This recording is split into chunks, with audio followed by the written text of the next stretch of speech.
Nordic myth replaced the Christian Bible as the foundation of the new Nazi religion. In a pageant orchestrated by Rosenberg and captured on film, the Nazis celebrated their newly conceived version of Aryan culture and history.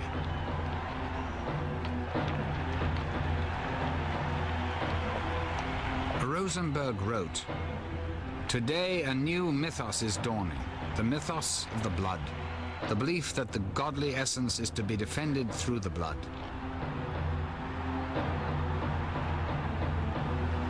Hitler took Rosenberg's idea further when he wrote, "The old beliefs will be brought back to honor again. The whole secret knowledge of nature, of the divine, the demonic. We will wash off the Christian veneer and bring out a religion peculiar to our race."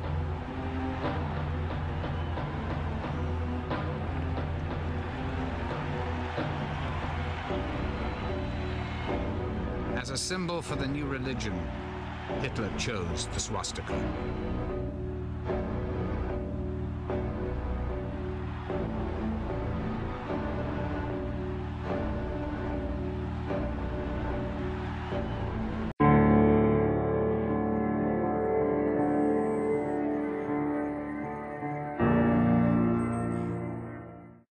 On June 28, 2006, Senator Barack Obama gave a speech to the Call to Renewal Conference, where he explained why he finds it so difficult for America to use the Bible to help guide our public policy. Which passages of Scripture should guide our public policy?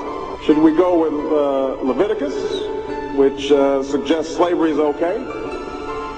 Or we could go with Deuteronomy, which suggests stoning your child if he strays from the faith? Or should we just stick to the Sermon on the Mount, a passage that is so radical that it's doubtful that our own Defense Department would survive its application? Folks haven't been reading their Bible. Senator Obama, after you so arrogantly mocked and ridiculed the books of Leviticus, Deuteronomy, and the Sermon on the Mount, taking those passages of the Bible so painfully out of context, you then condescendingly stated that, quote, "Folks haven't been reading their Bible," unquote, as if the American people don't know what's in there. The real question is, do you know what's in there, Senator?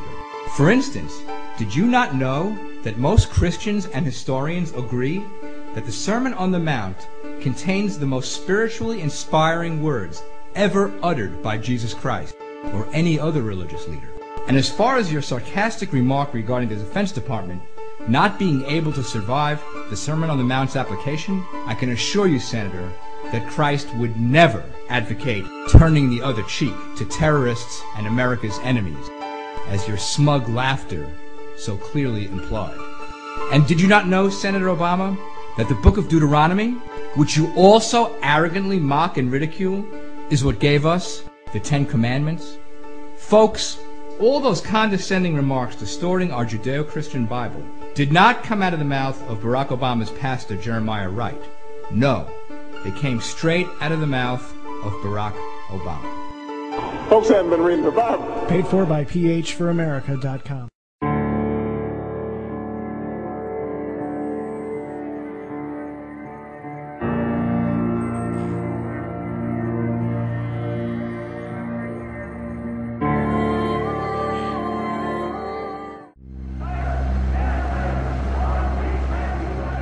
Imagine your country goes mad. Imagine the place where your family has lived peacefully for decades suddenly declares you an enemy of the state. It strips you of all your rights, threatens you, deports you.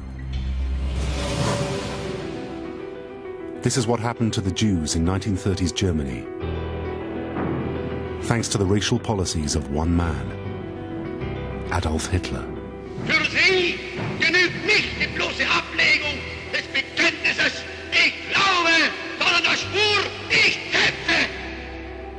But this terrible situation was faced not only by Germany's practicing Jews,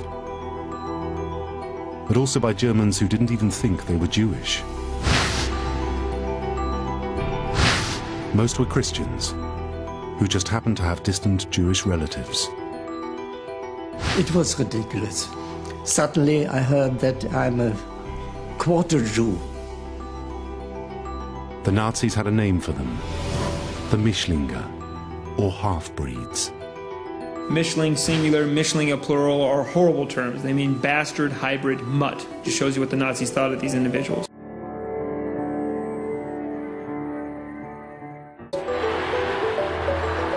But amazingly, many Mischlinge and even some full Jews not only tolerated Hitler, they actively supported him. Many would fight for him. Ich war ja als Soldat, ich trug die Hoheitsabzeichen meiner Deutschlands an meiner Uniform. Some even joined the murderous SS. It begged the question, why? How could they have fought for someone hell-bent on their destruction? Were these Mischlinge traitors to their own people? Or were they simply doing their best to survive in an impossible situation?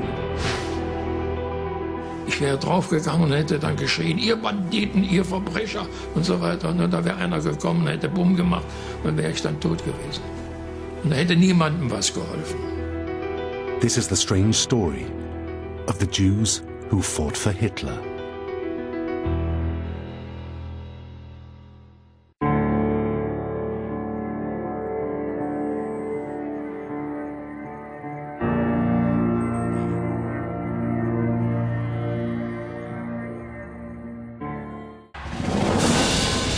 The Nazis set about removing Germany's 500,000 Jews from public life.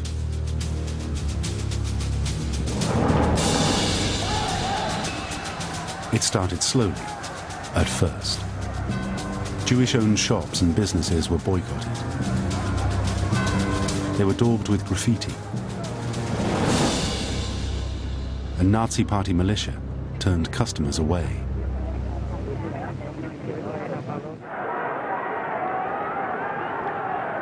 Books were burned to cleanse German literature of Jewish writers.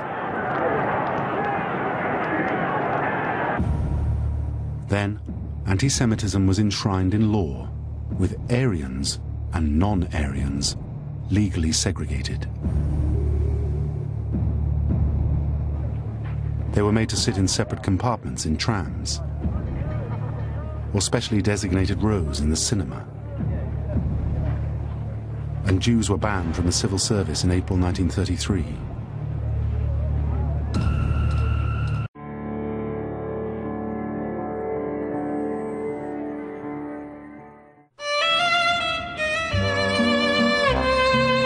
Berlin, 1933. On the streets and in the cafes, there was a new wave of optimism.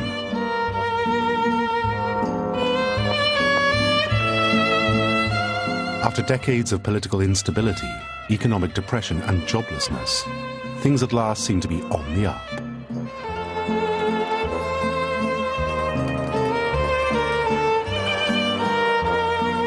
And many put it down to their new leader, Adolf Hitler. Hitler had offered the Germans hope. Whilst many people knew of his hatred for the Jews, many German Jews simply didn't think he would carry out his anti-Semitic threats on taking office. When Hitler came into power, for all his exterminationist vocabulary, especially in Mein Kampf and then also in his speeches, most Jews did not see the writing on the wall. Immediately after taking power, Hitler did exactly as he promised. Anti-Semitism became government policy.